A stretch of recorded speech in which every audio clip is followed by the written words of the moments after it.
Hello everyone, it's nanoplating again. We are testing Nicolet 6700 FTIR and we have already placed transmission accessory in here. So at first we're just gonna test transmission accessory and we're gonna hit the Omnic software.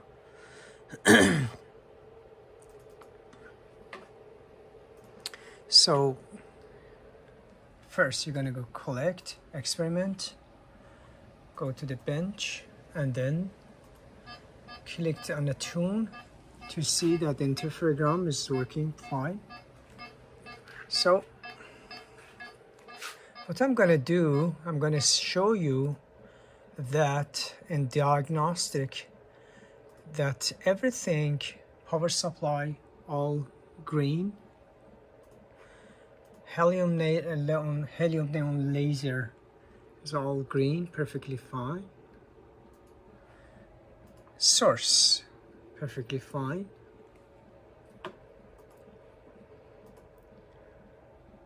Firmware is fine. Detector, which is DTGS detector. So let's just do a background. I'm gonna hit the background, collect the background for transmission. So as soon as 3 scan, 1, 2, 3, bang, the spectrum is gonna come. Here's water vapor, CO2, water vapor. So basically those peaks is characteristics of the air, impurity in air. We don't purge at the back of an instrument the CO2 and moisture-free air inside of the compartment. So the compartment CO2 is going to go inside. So after 32 scan,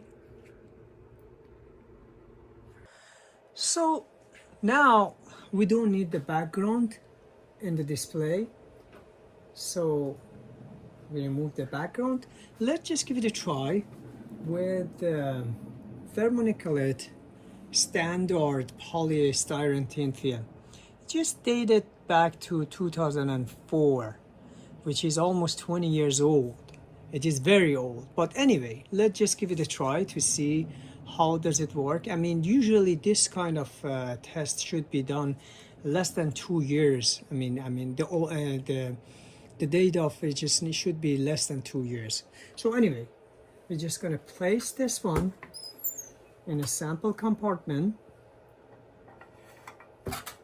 and hit the sample.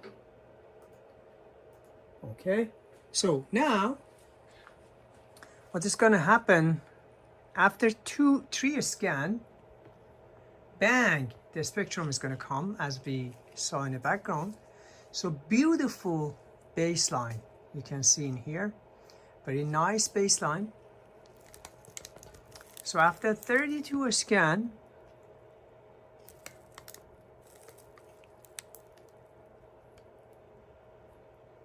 so after 24, 25, 32 scan is going to be done. Very nice baseline.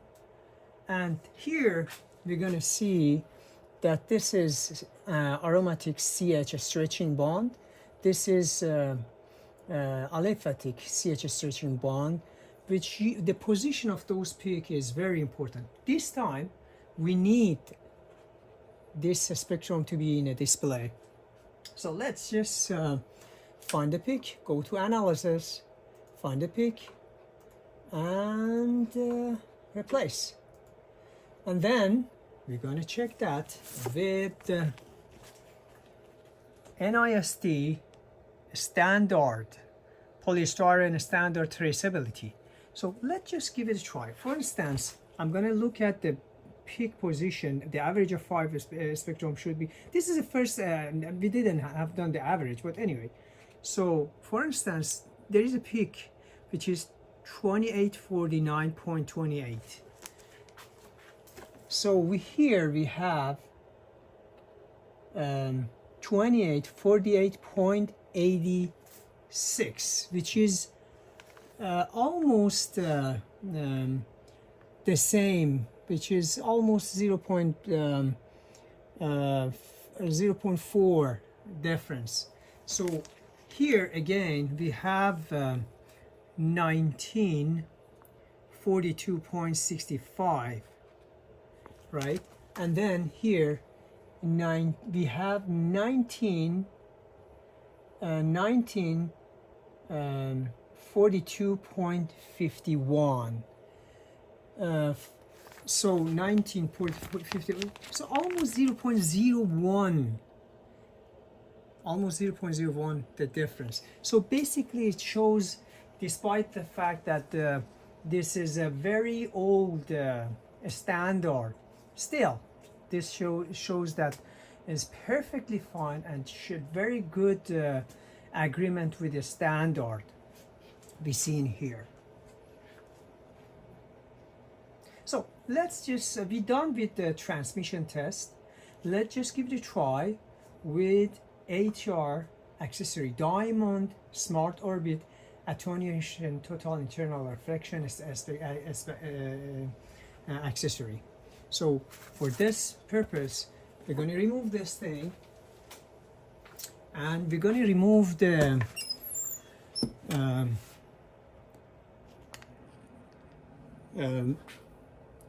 transmission accessory,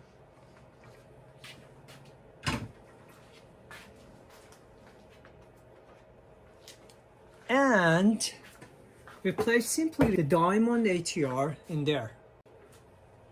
So now we are back into testing the sample with ATR accessories. Just look, when you this is a smart accessory. What does that mean? It means that when you place this accessory, the instrument is recognized by itself. It says, okay, you have a smart orbit diamond ATR. So are you sure it's there? I'm going to say yes. Okay. So we're just going to test it. I don't want it. So I'm just going to make a new, open a new Windows, and then again the same thing we do background. Just collect the background. So again, after 3 scan,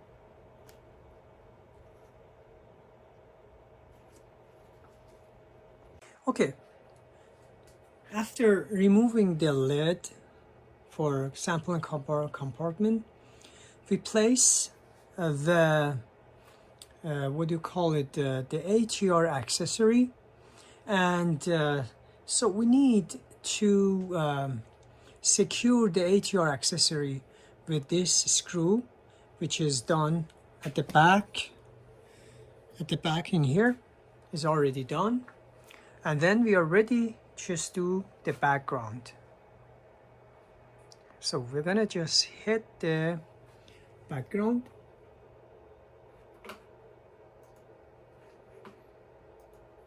So every time if you need to change the accessory, you have to do another background based on the new accessory. So basically again, after 3 scan, bang, this is a spectrum. So again, water vapor, and the CO2 and the background of the ATR accessory. This is what it is.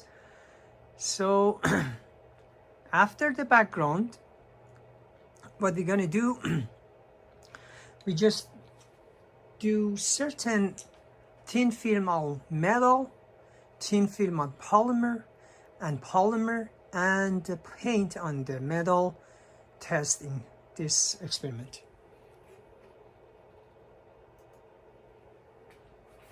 Okay, now let's just do some experiment with this diamond ATR, that it does have Windows cutoff of just ATR accessory alone, 200 centimeters minus 1 to 30,000 centimeters minus 1, which is a very quite substantial good infrared range that you can measure with this accessory.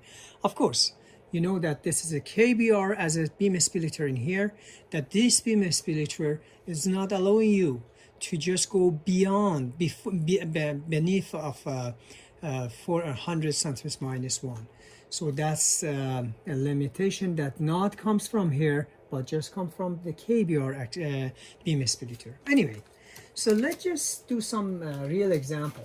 Okay, to begin with, electronics, they're not allowed to, they're not bag them in the polypropylene bags. They need to just place them in a special bag that they call it anti-static bag. So there's a hidden technology in here. So inside and outside has a different layer. Because ATR accessory, it does have a certain evanescent wave that just penetrate to the polymer in here. It's just close to 6 micron. So if you have a thickness of polymer less than 6 micron, you can perfectly measure on each side. So let's just see if each side of this polymer are the same or not. So first, the outside layer. Okay, so then you remember always fasten the ATR with this part knob, not here. You're going to break the ATR accessory. So collect sample. Okay, once again, after 3 scan. So 1, 2, 3, bang. That's a nice, beautiful baseline that just measure the outside layer. So here, as you can see here, there's a carbonyl group, right? Stretching carbonyl group that is perfectly shows that it's just sometimes some kind of ester thing polymer in here. So I mean, you can even search it, and we're gonna do it after. So that's shows it's done. I'm going to say yes. I'm going to keep it the spectrum. So let's just see the inner layer, the inside. So, okay. So let's just do it. Collect sample. Yes. Okay. Now once again. So after 1, 2, 3, bang. Very nice and beautiful baseline. So you can see this is totally different material. So this is aliphatic long chain alkane, just PP.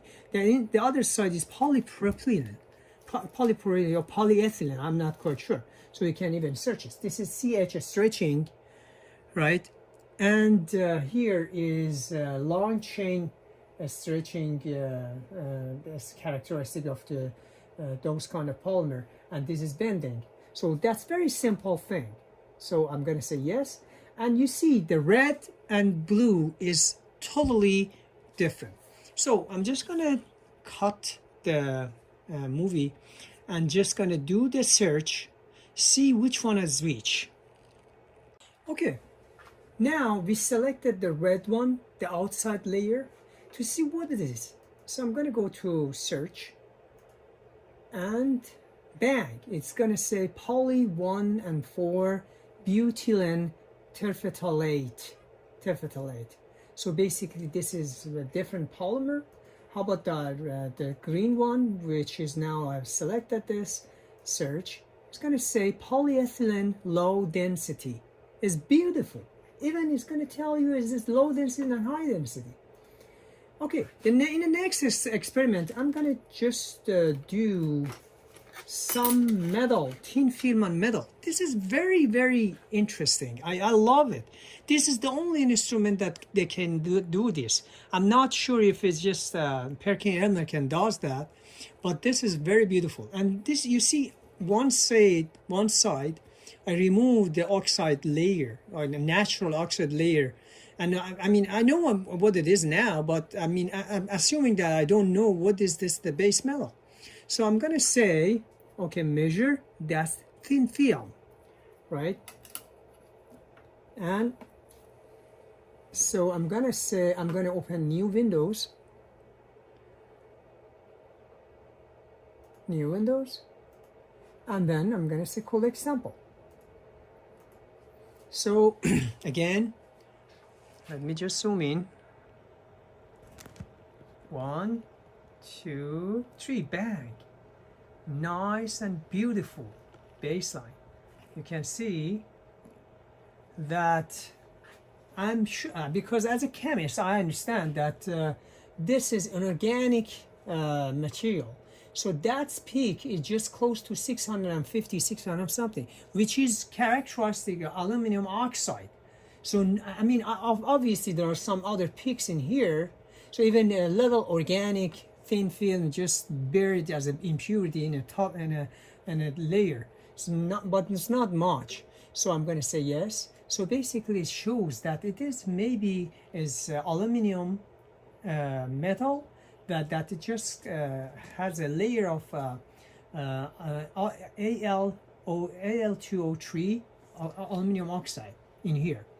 And even the same thing that we can do with the thin film of paint, that it is thin film of paint that it is in this here. So I'm gonna say okay, so just measure, what is it?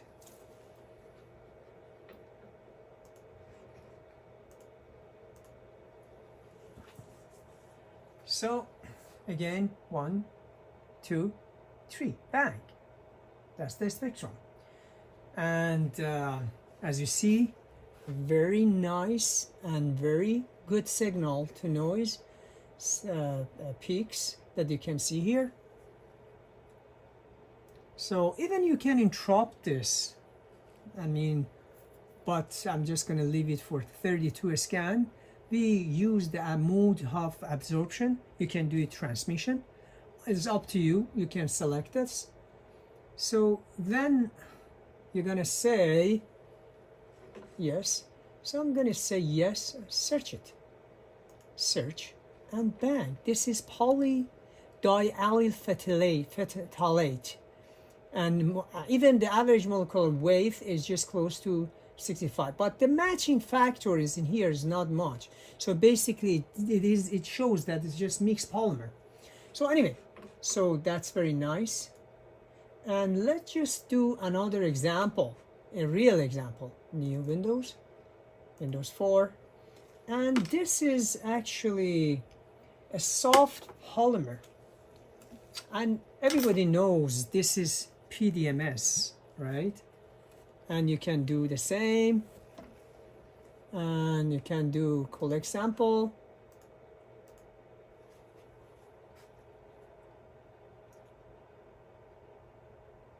One, two, three, bang. Actually, there's nothing in here. We know that. This is PDMS, polydimethylsiloxane. So that's characteristic of siloxane bond that is shows in here. Definitely is very nice baseline and beautiful peaks, and you can use it to just distinguish what it is. What is it? So it's just 27, 28, 29, 30, 32, and that's it. So you're going to say yes, and say you're going to say search again, and it's going to say okay, polydimethylsiloxane 200 Floyd, viscosity 60,000 centi stocks.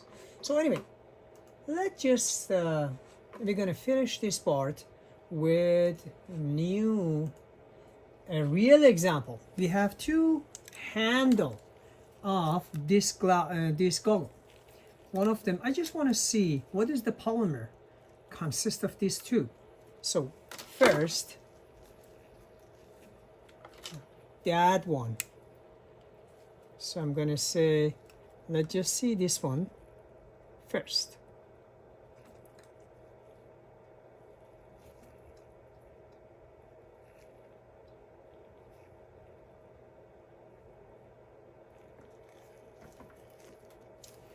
Okay, collect sample.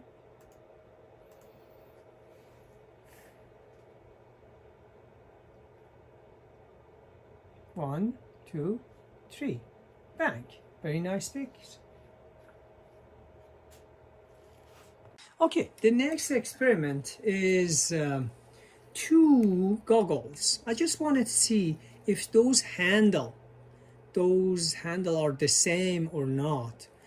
I'm just going to begin with the this one and place them in here. And collect sample again. Okay, and then again the same thing. 1, 2, 3, bang. This is a spectrum. Very beautiful, nice baseline. And again, you can see here we have carbonyl groups, which is doubleted. Maybe it's just mixed polymer. So you have two doubleted mixed polymer. And let's see, let's just this finish and compare this spectrum with the other one. Yes, I'm going to put them in here, and I'm going to remove this one, and I'm going to just try the other one. Okay, I'm going to say collect sample.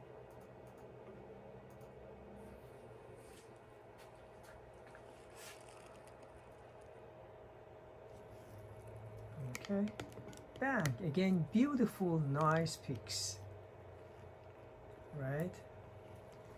And again, 4D scan. So actually, if you look at here, you definitely find out that this is not doubleted carbonyl groups. So what does that mean? It means these two peaks are not the same. Even with just, I mean, without even search it, I understand these two handles are not the same, definitely. Yes, and then you see the red one, the blue one, they're totally different material. So let's just give it a try with one of them. So I'm going to try to see what is the red one. Search, and it's going to say cellulose propionate, which is this one. The handle is consists of cellulose propionate polymer material. And how about the other one? The blue one, let's see. Search. It's going to say polydiallyl phthalate. And actually, if you see, it may be mixed with another one that you can see. There's a peak, the green one in here. So the matching factor is just here, less, because it's just mixed polymer. It's this copolymer. It's not the same. So anyway, that's it. And I hope that I can see you in my next video.